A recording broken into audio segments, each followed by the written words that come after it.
Welcome, everybody.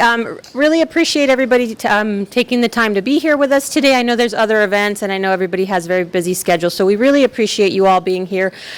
So today, the session we're going to be doing is the cost of deportation. As many of you know, this is part of a larger series being put on by the Social Sciences Division. The series is in response to the changes in policy, federal policy, and the executive orders with the new administration.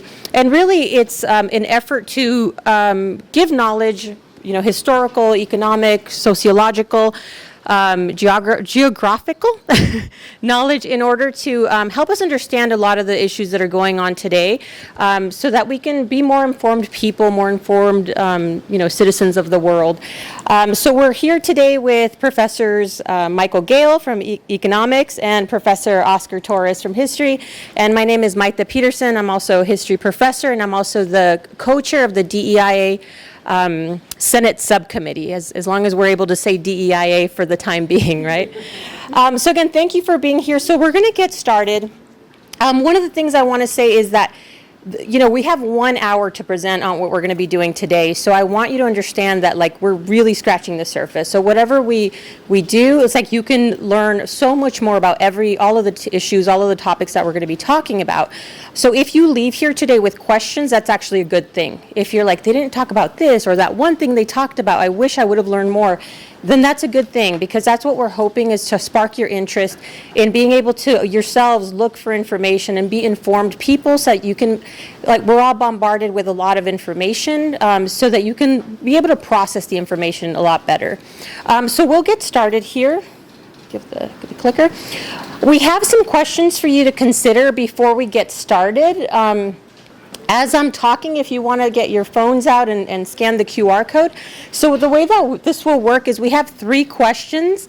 As we go through the slides, you'll see when they pop up, they'll automatically pop up on your phone, and you'll get to respond.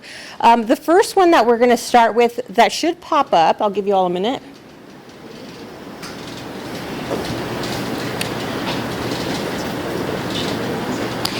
Is what comes to mind when you think of deportation?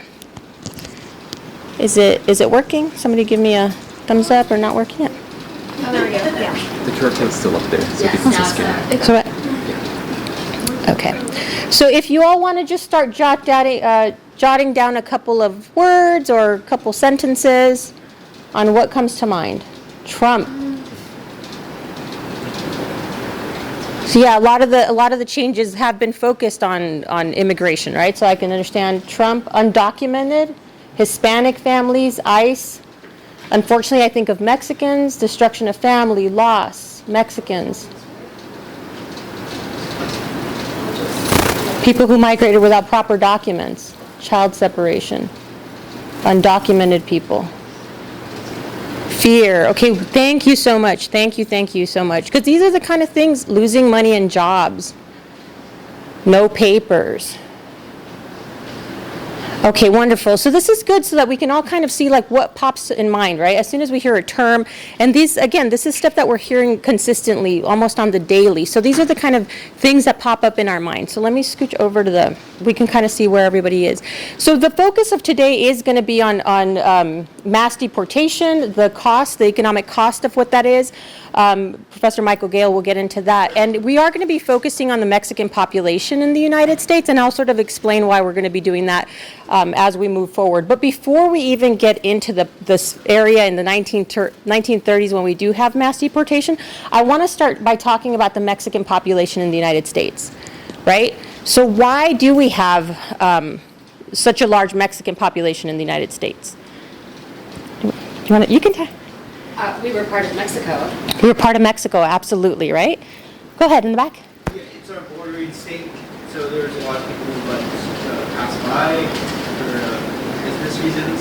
It's our closest trade partner. Absolutely. So it's the country, our southern border, and then for a long time the border was porous, it was more like fluidity of who came in and who went out. And so really I start off by I show these two. I'm going to talk about the Treaty of Guadalupe Hidalgo, but before I even get to that, I want to explain to you that the Mexican population really predates, or we become Mexican people, predates the United States. As you know, before we're colonized, before the United States is a country and that has expanded westward, you have indigenous people here. In the 1500s, you have Spain, who is, conquering, colonizing, and so you're going to have that mix of people.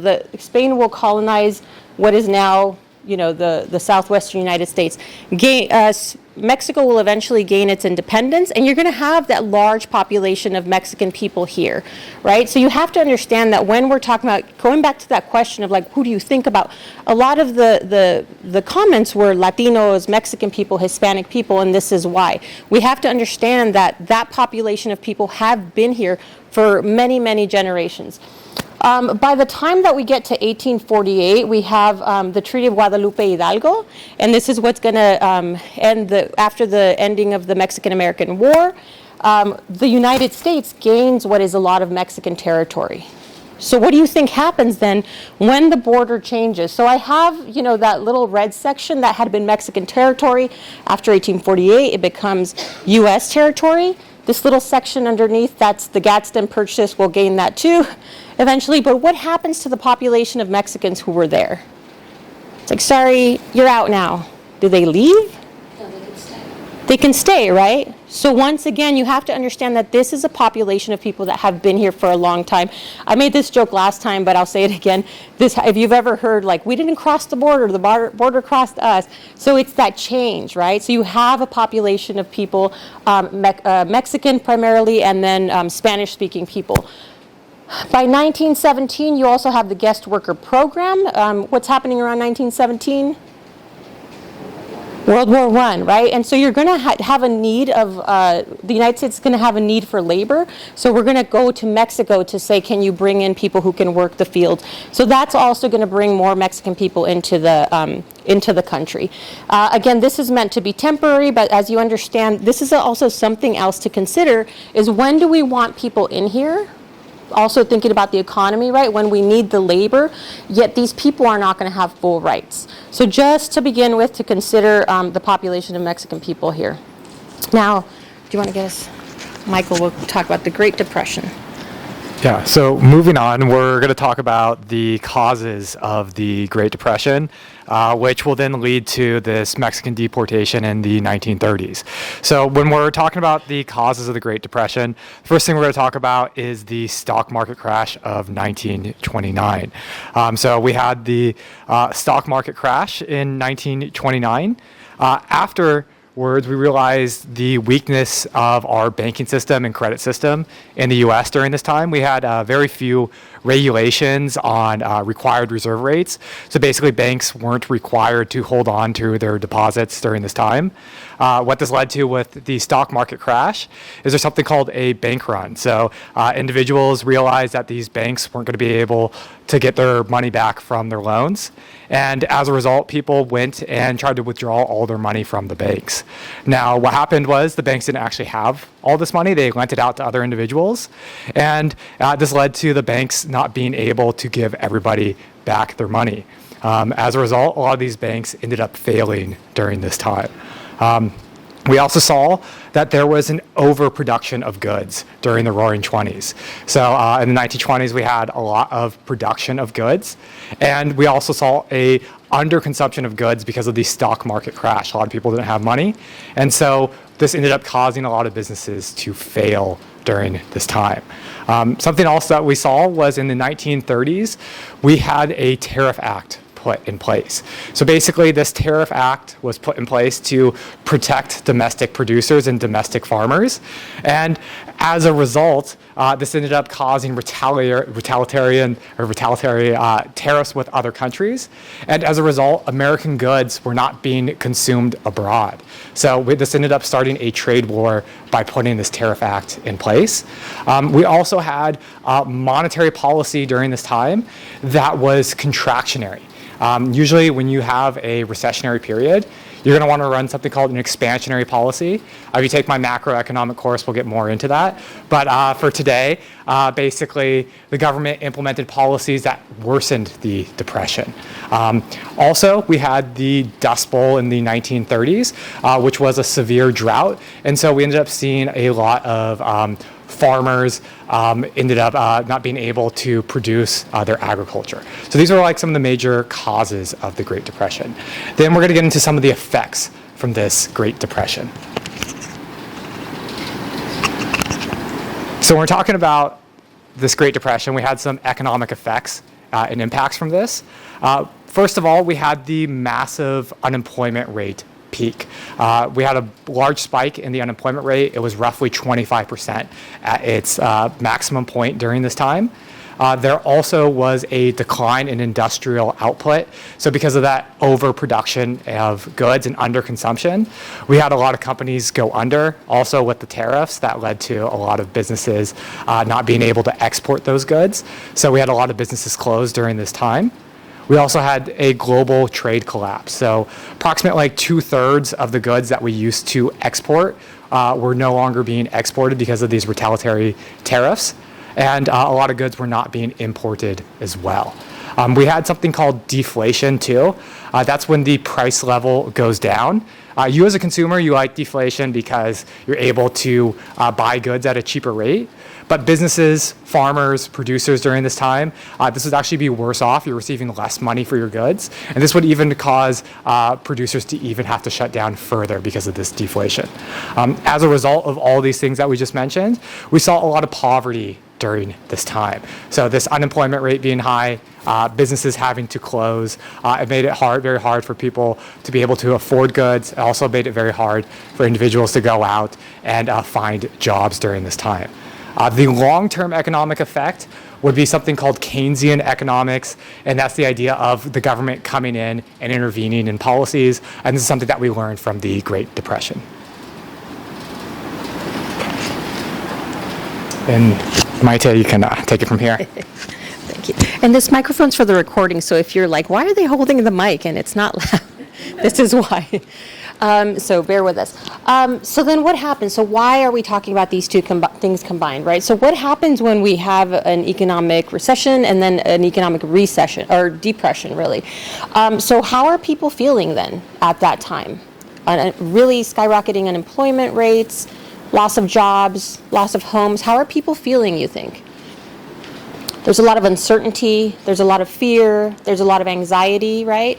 And so what ends up happening is that as often when people are functioning out of fear and out of anxiety, then they're gonna like try to cling to things to find what's the problem and what can I do about it immediately. What ends up happening with that is sometimes we're looking at the surface level, we're looking at the symptoms and try to relieve the symptomatic problem instead of looking at root causes. So what did we look at? What were we looking at that time as being the problem? Well, if there aren't enough jobs to go around, then we can kind of scapegoat a certain group and say they're the problem. They're stealing our jobs. In this case, the population that was impacted were Mexican and Mexican American, so people of Mexican descent, right?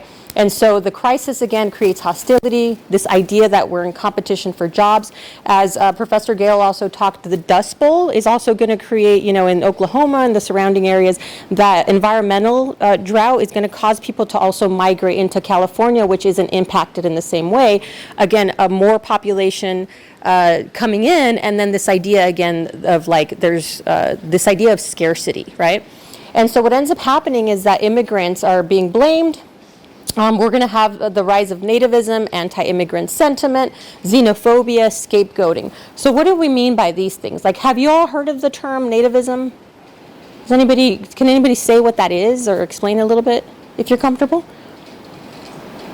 If I remember correctly, nativism is basically protection of one's country and the feeling that you need to protect that country from anyone who believes in it. Wonderful, wonderful. So if you weren't able to hear, it's this idea of protecting like your country, protecting yourself, and then the fear of the other, right? In this case, it's kind of interesting because like I hope we all know we are on indigenous land. We're not talking about Native Americans and we're not talking about indigenous people, but we're talking about primarily white Americans and really primarily white Anglo-Saxon Protestants that are saying we are the natives of this land and look at the other who are coming in and harming us and creating these problems. So what ends up happening is, again, because of the fear, because of the instability, that anxiety, we're going to look to Mexican immigrants and say, and remember, some of them are not immigrants, which I'll talk about in a minute. We're going to look to them and say, that's the problem, we need to get rid of them. And so our policies are going to shift over to deportation. So now, again, some of the questions that you were thinking about earlier, the next question I want to ask you all about is, can a U.S. citizen be deported? If so, what does that suggest about how we define belonging in the United States? So take a moment with that one and consider what I'm really talking about. Can a U.S. citizen be deported from the United States? No. No, it didn't.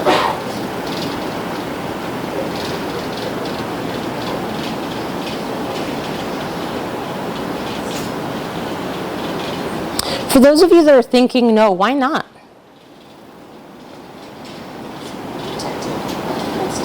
Because we're protected by the Constitution? Is that what that's the Constitution is supposed to protect us? Yeah, right? Absolutely. Not supposed to, but apparently we have since Trump. Does anybody agree with that? Have U.S. citizens been deported? Has it been since Trump or earlier? Nope, I don't agree with that. They shouldn't be able to, but they're being deported. Donald Trump, no, but Trump wants everyone to get deported, right? Okay, so I'm seeing a lot of like, no, right? Like we have our protections, we have our rights. What's one of the things that protects us as citizens? The Constitution. And what do we get if somebody's considering deporting us or taking us into custody, detaining us? What do we have? Due process. You should have due process, right? What's that? Do we though? Did we? Do we? Let's find out. How many are familiar with Mexican repatriation or the mass deportation of the 1930s? Okay. Good. I like when people don't raise their hand because I'm like, good, I'm teaching something. I'm teaching something great. So we actually have a period in time in the 1930s where we have mass deportation. So the discourse, the discussions that we're having now about like mass deportation and this is really good, you know, people have been coming in, they're criminals, all the things that I know you hear about every single day, this idea that as soon as we deport them, our problems will be solved. Well, one thing that's cool is we have history that we can look back on and get some lessons about, right? So let's find out what this is about for those of you who haven't heard, or maybe you've heard of the term but aren't familiar. So let's break this down a little bit. Between the years of 1929 and 1936, it's really through 1939, but like through 36 is when it's like the big deportation. Over 1 million people of Mexican descent are deported. Okay, and really it's starting to look, with more research coming out, it's getting like even higher numbers than that. But we'll talk about why there is not everything is documented appropriately, right? So, but over 1 million people are deported. Approximately 60% of them are U.S. citizens. Okay, and this goes back to this idea of due process. So it might sound great to say, you know, get rid of them. They're dangerous. They're ruining the economy. They don't pay taxes, which they do. All of these kind of things. But you have to understand that when you start to eliminate things like this, like due process, you are giving up your own rights as well. So let me ask you this. So I'm talking about people of Mexican descent. Do you think, and I'm already showing you that 60% are U.S. citizens. Do you think it's only Mexican people that were rounded up and taken at this time? Why not?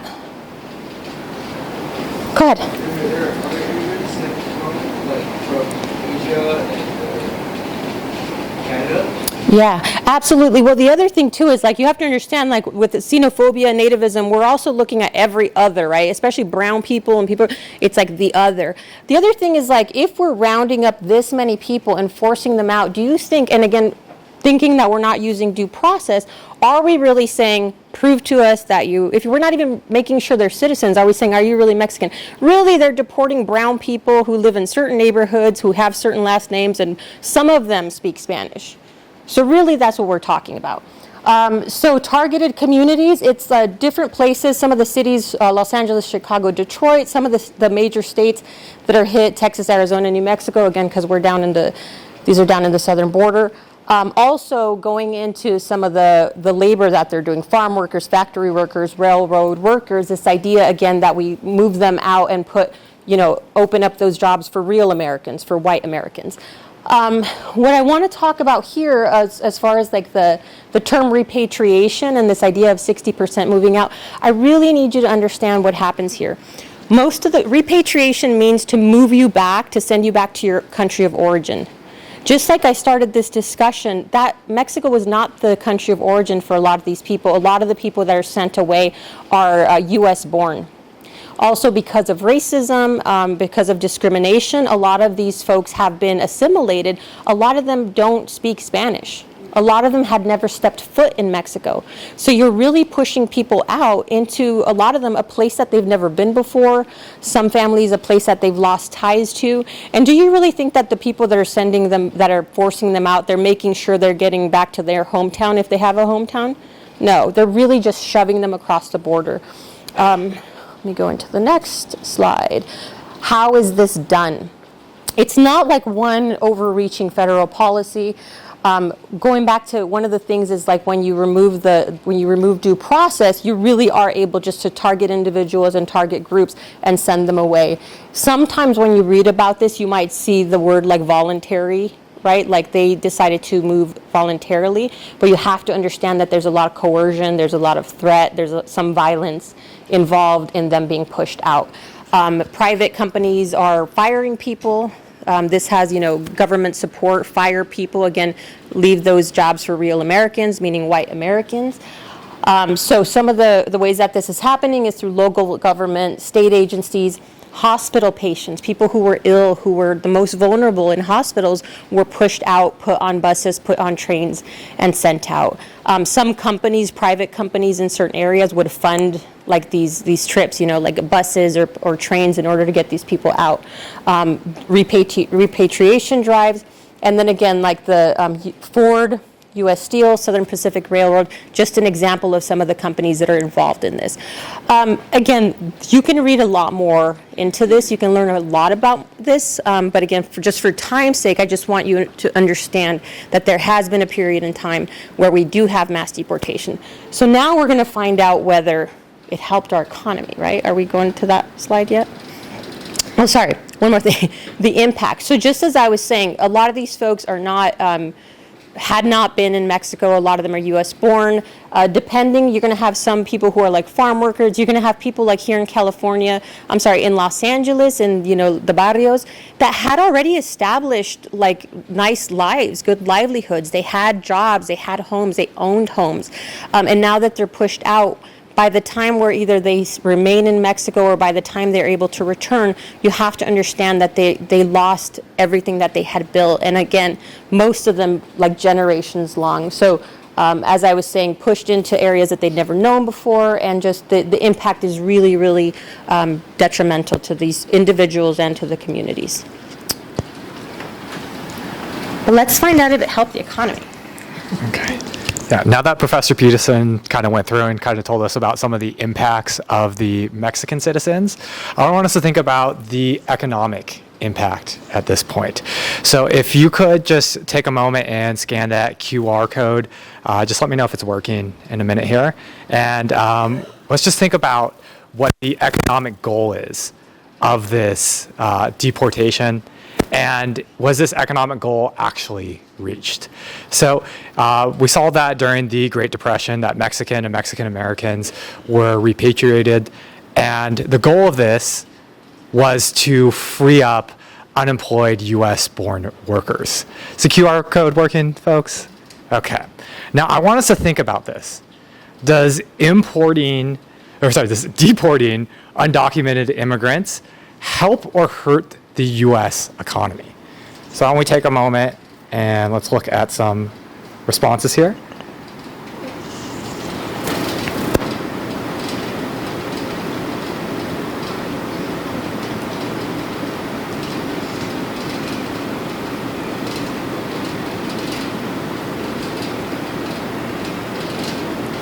Yeah, so we'll see hurts initially, but helps in the long run. Let's actually take a look into that one too.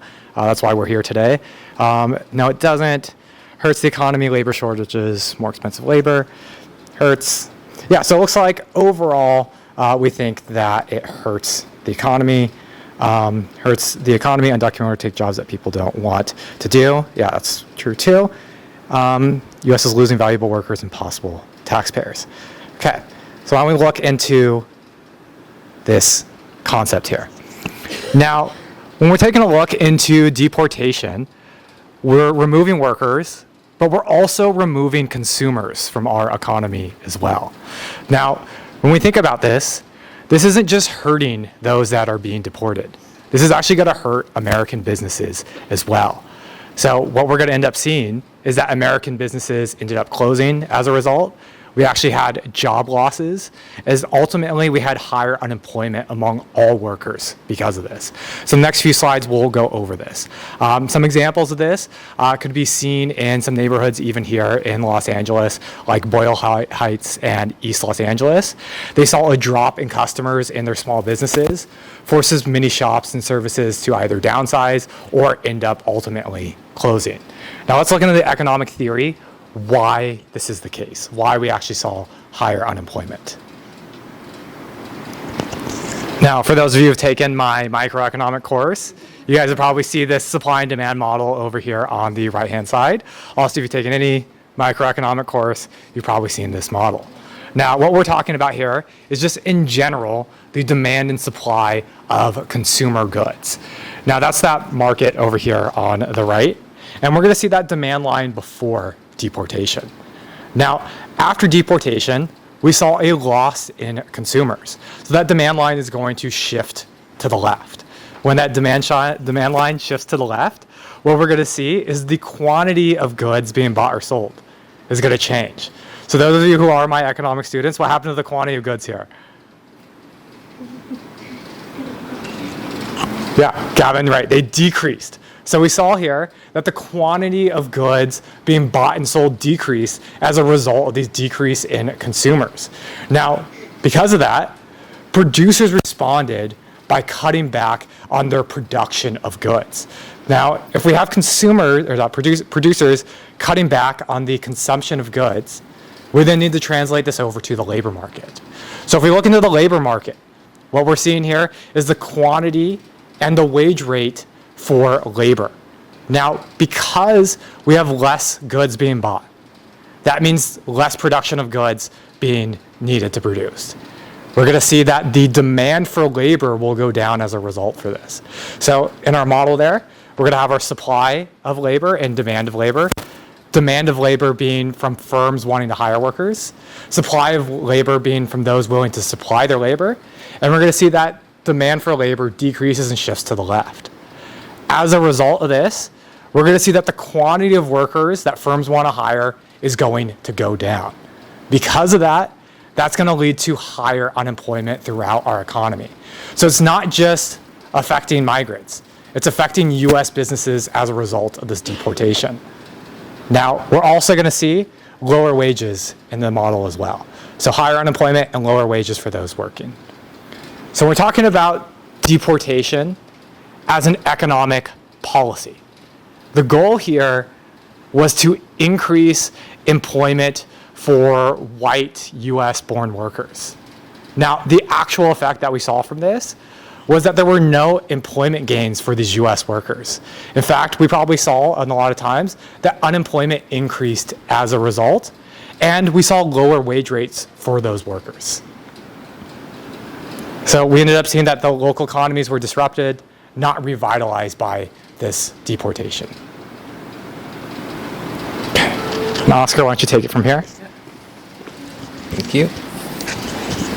So yeah, for my for my segment, we're going to be diving more into modern day. Just to do a quick little recap of what we covered. with our last two presenters. So I'll be diving more into how deportation is used as a political weapon. A lot of times it's used as a fear and for cover-up, what I just said.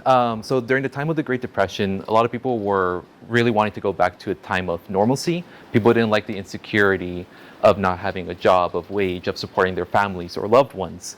So during the time of desperation, this is a lot of times when you can see a lot of government take actions that can either shift the blame for their failures and policies and often do a lot of radical means, in this case, the mass deportation of the 1930s. So under Hoover, he really needed to find an excuse to fix the economy, and what's better way to cover up his failures than by deporting a bunch of people and putting the blame on them. So a lot of this will be started with his Secretary of Labor, William Doak, and his solution, as we know in this lecture, is mass deportation. And again, this is just to shift a lot of the failings from Hoover's policies and to, again, use these minority group of people as a scapegoat. So what I'll do is like just sort of break down a lot of their tactics and stuff like that. Similar to how we see a lot of people use the term illegals to describe a lot of Mexican Americans or Latinos who are here without papers. During the time, you'll start to see a lot of people use the term aliens back then, and still even to this day. But it's the fact that they're using labels to sort of dehumanize these pockets of people. And a lot of times these people, again, they were not all illegal in this country. A lot of time were US citizens or here legally. But it's the fact that, again, they're trying to dehumanize a bunch of these pockets of population just to further avoid the problems that they're causing. Again, it's easier to blame a small, somewhat defenseless community rather than accept the blame of your failings as a government. I want to highlight that there was some pushback back then. Not everybody was on board of the mass deportation. One example was the Wickersham Commission, which they did highlight a lot of the illegality of all of this. Liberal journals such as The Nation and New Republic were vocal of their, just again, of this illegality of mass deportation. But as a response to sort of counter this, I guess, questioning of what is my government doing, the government would start to go around and call people who support the mass deportation as patriotic. You're serving the interests of the government. You're serving America. We need to get rid of these aliens to save the economy. And so you would see a patriotic response from Americans, which is very similar to modern day, in which you combine these extremist policies with nationalism, with pride for your country, and if you don't support it, you're against your country. And again, a lot of this ties back to a lot of people who are desperate for some sort of normalcy. The Great Depression affected everybody. Nobody knew what their future was going to be like. So if attacking a small group of people possibly brought back your job, your money, your house, or whatever, some people were desperate to take that, especially with the government backing. Tying back to what Mike just said about nativism, and it created this sort of sense of us versus them. So again, if you're attacking these aliens, these Mexicans, whatever, you're just supporting your people, your community, you know? In a time of desperation, a time of uncertainty, you need to support your community, although you didn't know that you're actually just making the situation worse. Again, it's easier to blame and attack a population than the government. And the fact that the government was doing these mass deportation, it did create an illusion that the government was taking meaningful action. A government that just sat around and did nothing is open to criticism from all aisles. But the fact that they're doing some sort of action, it gave some people's justification that like, hey, at least Hoover is doing something for the economy. Whether it was effective or not, we'll have to see. But tying back how this relates to the current mass deportation going on, I'll go into last year with the election cycle and sort of just highlight how we got to where we are right now in 2025. With the election cycle, it really did heighten a lot of the division within the US. A lot of people were unhappy with the state of the economy. People, again, were feeling insecure about their jobs. There was a lot of shifts happening in the country. And again, people were desperate for normalcy. People don't like feeling insecure. And when you're desperate for normalcy, you're willing to take on very radical means to hopefully go back to normalcy. So the term illegal, I just want to highlight that it's not just on the right side of the aisle. Unfortunately, this is also used by the left side of the aisle. And during Biden's State of the Union address last year, last year, he did use the term illegal to sort of justify the current policy against Latinos in the U.S. And I think we all know how much Trump and the right media uses the terms illegals a lot. So I wanted to highlight that because it's an issue that's happening throughout the country. It's not just one aisle or the other. And if we really want to address and fix this issue, something we all have to look in ourselves and see, how do I see people of color? How do I address communities of color? So yeah, just like how the term aliens and the Mexican or brown people in general were used as a scapegoat back then, it's still being used as a scapegoat today. Very similar to how, like, let's say people who are Muslims or appear Muslims were used as scapegoats, or Jewish people in many points of U.S. history were used as scapegoats. Latinos and brown people are being used as scapegoats today. And again, it enables persecution similar to the 1930s. So how is it used as a political weapon? Again, it's used for convenience. Oh, I don't like your policy. Well, you're just doing it for the illegals. Oh, my policy is not working. Well, let's just blame it on the illegals. So again, it's an unfortunate scapegoat tactic, but it can be very effective. And it dives into, like, again, the desperation that a lot of people are going through. And a lot of these people, maybe they aren't for this terminology. Maybe they're not for this, but it's the unfortunate situation that when you're pushed to your limit, you need to find some sort of solution. Similar to how, like, Hoover used patriots to rally people, you start to see a lot of similar rallying moments, especially within the MAGA community. What's it called? They're trying to shift blame, as we can see with a lot of the articles and I guess the current failing economic situation right now. But again, it's just to avoid putting blame on the government and finding whatever quick solution to get out of criticism, to get out of being investigated or, you know, being pointed out of your failures. And it creates this false sense of hope. A lot of these people think, like, okay, once we deport all these illegals out, the economy's fixed. In my opinion, I feel like the economy is getting worse right now. I'm going to insert a bit of, like, my personal perspective. Outside of this work, I help my mom in East LA with legal stuff, and we work on Whittier Boulevard. It's always been a full street. There's always people passing by, a lot of open shops. But ever since these policies, the streets are just empty. What used to be a really strong community has just become a very much deserted place. And it's impacting everyone. And these people are working innocent jobs. These people aren't doing anything illegal. These people are just working for wages, just like you and I. But we're all being impacted for something that's supposed to fix their economy. But our economic situation is just getting worse. And again, it's creating this sense of us versus them. That, hey, if you attack this community that surprisingly just found new evidence that they're being horrible for our country, it'll solve the solution. But yeah. So yeah, as I mentioned, this is very much similar to, like, the attacks on Muslim people, to Jewish people, to African Americans, to people of Irish descent, depending on whatever era. The label just changes. And again, it's just to shift blame from the ones who are failing to do meaningful work, just to put on a community that probably can't defend themselves. So what I want to highlight is that, at least in today's mass deportation, it's not just Latinos or people of Mexican origin who are being targeted, it's just brown people in general. So an example, as we all know, Latinos, a lot of people, they will just say it's just Mexicans and stuff like that, but like Salvadorians get affected, people in Guatemala gets affected.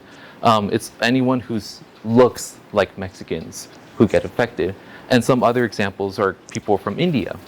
I think it was last year, this year, that a bunch of people from India, they were deported back to India, but they were handcuffed like animals. They were just shoved into planes and very disrespectful, not treated like human beings.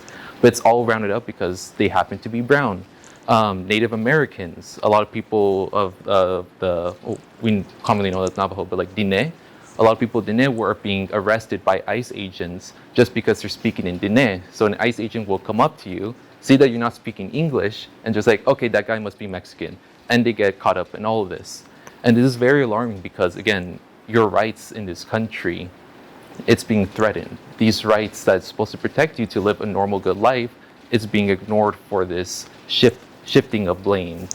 And especially for an instance like a Native American who gets deported, where are they going to go? They're not from Latin America. They're not from India. They were literally here way before the creation of this country, but they're being rounded up with all these other brown people because it's about shifting of blame. And it preserves a narrative and an image that this government is doing meaningful work. But if you look past that, there's not much work being done. It's affecting communities, it's affecting jobs, and as the last two presenters mentioned, it's affecting all of us negatively. So one quick example that I want to give is of Gilmar Garcia. He is a U.S. citizen that has unfortunately been deported to El Salvador, to their massive prison complex. He was assumed to be part of the MS-13, which is a Salvadorian gang that's running rampant across the U.S. But just based on assumptions, they deported him. He's an American citizen in El Salvador, and now no side wants to bring him back. El Salvador says like, okay, it's not in our jurisdiction. The U.S. says, oh, it's not in our jurisdiction. Now we have an American citizen in a prison labor system in another country, in another continent. And unfortunately what this results is further dehumanization of brown people, because as I mentioned, the term illegal is pretty popular today, but as a result of Gilmar being deported, there's more right-wing media outlets that are just using the term terrorist. Now, why terrorist? Well, because when he was first deported, he was claimed, the authorities claimed that he was part of MS-13. So a gang member being a terrorist would make sense. But ever since that he was proven not to have any involvement in MS-13, he's just a regular working class American, they're still sticking with this term terrorist instead of using the term illegals or aliens. And this is just to get into your emotions. It's just to make you feel like, oh my God, I can't support a terrorist. I would never do that. But again, it's just this terms of labeling. It's this tactic of trying to shift blame to make you not look deeper into the situation. So yeah, this is unfortunately just a new trend of dehumanizing brown people. So just, if you start to see the term terrorist being used against a brown person, probably look a little bit more into it. Yeah. And then just to quickly just show some charts about like, okay, so let's say we deport all the brown people, right? We deport all the illegals. Is that really gonna work? The reality is like most Americans don't want those jobs. That's where they go to people who are desperate for that sort of income and exploitation that we do in this country. So this chart just shows like how much Americans just don't want those type of jobs. And the consequence of that is that no one wants to work those jobs. Who's going to be farming? Who's going to be doing a lot of the menial tasks that keeps our society functioning? And right, let me just read my notes, sorry. And for a lot of farm situations, since they have massive farmlands that's reliant on cheap labor, on labor who works from more hours than what they should, they now have a lot of agriculture that's just going to waste, and a lot of farmers just end up having to pay people to get their crops, or it just goes to waste. So specifically with LA, this just shows, I'll move it out of the way. This just shows a lot of the billions of dollars we're going to be losing if we lose all of our essentially brown people. And I'll just go list a couple of them. Dairy products, 8.13 billion, cattle, 4.76 billion, broilers, I actually don't know what that is, but it's 1.24 billion. And it's just the fact, are we really going to risk losing all of this, especially in our economic situation? How is this going to save the economy? How is this going to fix the economy? So more than 400 commodities are going to be at risk, and over 1/3 of the country's vegetables and over 3/4 of the fruits and nuts is going to be essentially wasted if we follow through with these policies. I think this is yours. Thank you, Oscar. So when we're talking about these other occupations, not just going to be agriculture that's going to be affected from these immigrants being currently deported. So this is from Brookings Institute. They recently did a study back in 2024, and they looked at the top occupations that are going to be affected by deporting illegal immigrants. So if we can see here, construction labor, software development, maid, cooks, janitors, agricultural workers, all of these occupations are going to be affected from this deportation. And basically, by deporting these workers, this is going to disrupt our supply chain. It's going to delay project time, and it's going to end up raising costs across all these industries. Also, a lot of these industries are going to be like cross-listed with other industries, causing higher costs for consumers like you and I. So this is going to even cause larger inflation in the next few years because of this deportation. Now, when we're thinking about this deportation of illegal immigrants, a lot of these illegal immigrants have been working these skilled jobs for a significant portion of time. The amount of time that's going to take to replace these workers and reskill American workers is going to be a significant amount of time. We're also going to see that a lot of these positions, like Oscar mentioned, are unwanted positions by U.S. American workers. So in order to attract U.S. American workers to these jobs, we're going to have to raise the wages. By raising wages, that's going to make the cost of producing these goods and services even higher. And then you as consumers, you're going to end up having to pay a higher cost for all of these goods and services here. So it's not just going to affect the immigrants here.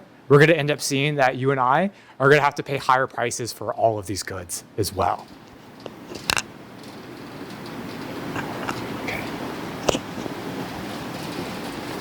And just to wrap it up, as Maite mentioned, we're just scratching the surface of the consequences of this current mass deportation. All this stuff that I just listed here is just to show you the other parts of that will affect as a result of the mass deportation, such as government integrity.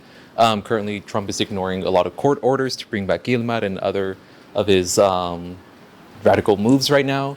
First Amendment is in question because they're now being used. If you don't like, if you're saying something that Trump doesn't like, you're going to now be targeted for deportation. Mental impacts, lack of trust with the government and enforcement, because unfortunately, if you're being used as a political tool, you can't really be trusted for normal citizens. Again, dehumanization, as I mentioned, being called terrorists now for just being brown, it's going to have an effect on a lot of young people or even older people. The fact that they're just going to be constantly dehumanized, and every time they try to do good, it amounts to nothing. It doesn't matter. So, yeah, there's just so much as a result of mass deportation, and just keep aware. Just be aware of how this government goes. So that starts to wrap up our presentation here. And I know that like this all might seem very overwhelming, right? Like leaving like, oh my God, this has happened before and where are we headed, right? What do we do? Especially looking at a slide like this when you start to consider all the things that are impacted. But we really do hope that you understand that one of the issues is that I think a lot of people are ignorant to the issues, right? And I don't mean that in a disrespectful way, and I don't mean that as an insult, but like really that, as I said earlier, like a lot of the discussions are superficial, it's on the surface. A lot of our ideas of what's going on is looking at the symptoms. Well, we see a lot of people here, we see those communities, that looks like a problem. But you, especially as students, are here at school in order to become informed people, to understand how things function, to understand that whatever information you get, you need to look at more critically, right? That critical thinking piece is really important. And the shameless plug of the social sciences classes, right? All of your classes are very important, but social science classes are really important to help you understand these things on a deeper level. More importantly, to help you understand your role, right? Like that each of us has a role to play. So again, this might all seem very overwhelming, but there is hope. As you can see, one of the things I find with history, we go through like really, really awful times, violent times, desperate times, but we are resilient. And I think one of the things is, again, like being informed people and understanding how important community is, and that your community isn't just specifically like your neighborhood or the community of people who look like you and worship like you and talk like you, but that really you can find a community in all kinds of spaces. And I think school is one of those places. So this is, as I said at the beginning, part of a series. So the next we have 2 more sessions and then a culminating event. The next session is social protest in today's world. So if you're wondering, what can I do about all this? one option is protest, right? And again, if you're curious, and again, it doesn't matter if you're somebody who might want to say like, I'm not into that, I'm not the protesting type, that's fine, but you should be informed about what that means. The session after that on May 22nd is, and what's that? Professor Theo is here, and it's going to be a discussion with the philosopher Katie Howard on the principled reasons to break the law. When we look historically at some of our laws, like one of the things we're talking about, like the dehumanizing language, or these words that we use, right? Like the illegals, the undocumented. We have to look at our laws too and consider, that we've had a lot of laws in place historically, that just because something was legal doesn't mean that it was right. When we think about one of the big ones is enslavement was legal, right? Somebody to escape from slavery meant that they were breaking the law. So, some philosophical discussions to come. And then on June 4th, we're going to have a sort of a fun gathering, a culminating event, so that we can kind of have more of these conversations and try to connect a little bit on, again, the community building and like what things can we do as individuals or as a community, right? Did you want to do the Q&A? Can I say something? Yeah. At the social protest, afterwards, we can go upstairs and make social protest signs. So we have the cardboard and all the equipment, so please come to that. Yeah, so it'll be fun time afterwards, upstairs in SR 321. Did you want to do the little Q&A? Do we have time? So can you help with the... Yeah, so if you still have the QR code open on your phones or whatever, Is it it the should next just one? switch to the Q&A section. Oops. So in case you have any last questions, you still want to be addressed, any concerns. Yeah, we still have a few minutes, so if you don't feel comfortable speaking, if you want to add something, is that the one? Do you want to set it to it?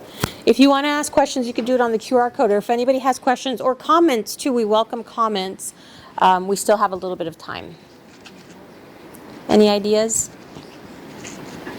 Good. Other than protesting, is there anything that you can do as a citizen? Like not involved in politics? There's many things that you can do. Again, the first step is always like educating yourself, finding resources, depending on what the cause is. Like in this case, we're talking about immigration, right? Knowing your rights, helping others to understand what their rights are, those kind of things, and like, again, building community. That's one of the things that we're hoping with the culminating event we can have. It's hard to do in an hour, but we wanted to have more ideas of like actionable steps. So if you're available to come on the 4th, we'll hopefully have some more specific things of action. Also, Katya from our social sciences, she's going to be putting some resources on our website that we'll be sending over to you. So you can click on, is it the social sciences or the history? Yeah, if you go, it's going to be hard to explain, but if you go on any of our division departments of history or psychology or whatever, on the left-hand navigation bar at the bottom, there is a democracy executed page. If you click on it, all of the info is there at the bottom. There's like a resource tab. So it's on our website. Yeah, and I'll be sending more over to her so she can include on there. Any others? So, where'd the econ one go? Oscar, do you have the question on your... That's a good question.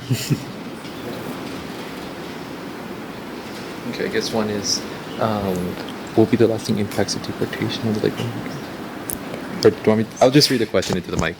So one question is, what will be the lasting impacts of deportation on the labor market in terms of wages?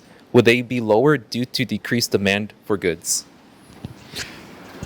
So it's hard to actually forecast what's actually going to happen with the wage rate. There's kind of two effects that are going to happen with this. The first one being if we have a decrease in our consumers because of deportation, we're going to have ended up having lower wage rates as a result.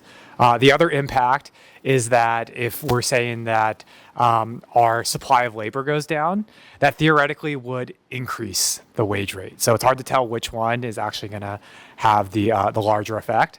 Currently, because of not that we're in a recession yet, but if we do end up in a recession, we'll probably end up seeing the wage rates lower. Can we leave yet? Sure, you can leave it. So upstairs in SR 321, you want to come talk to us a little bit and have a donut, please join us upstairs in SR 321, which is the hub. And make sure you guys to sign in the back if you haven't. Do you want to answer them or I guess for the no? camera. You guys still have 5 minutes. There was a question on, but I don't remember exactly, there was a question on how many deportations are happening without due process. I don't know the exact number. Oh yeah, happening, are following, I don't know the exact number because these things are happening in real time. But there's been more and more cases where, like things are kind of extra legal, not happening exactly. And Theo was gonna add something? Yeah, this was my question, because one thing I'm concerned about, I think obviously there's like a moral concern if you're legally sanctioning deportation of people without documents if they're doing nothing wrong. But then there's the other question, which is violating due process. And I don't know what's going on right now. I hear completely different contradicting information, and I have no idea where to get reliable statistics about this. And I don't know if they're not available, or if anybody knows if there's any way to get reliable. Yeah, and that's where I am right now too, like, because they're coming up, right, you're hearing these stories, and I'm seeing the headlines, and I'm reading about stories, but I also want to make sure that, like, the sources are reliable and all that. I mean, So that's- I don't have a number. If I can add, I mean, that's part of the reason why they are slashing the federal government, right? Because they don't want this information to come out, right? So they're slashing federal government, they're doing everything they can to try to keep everything hidden.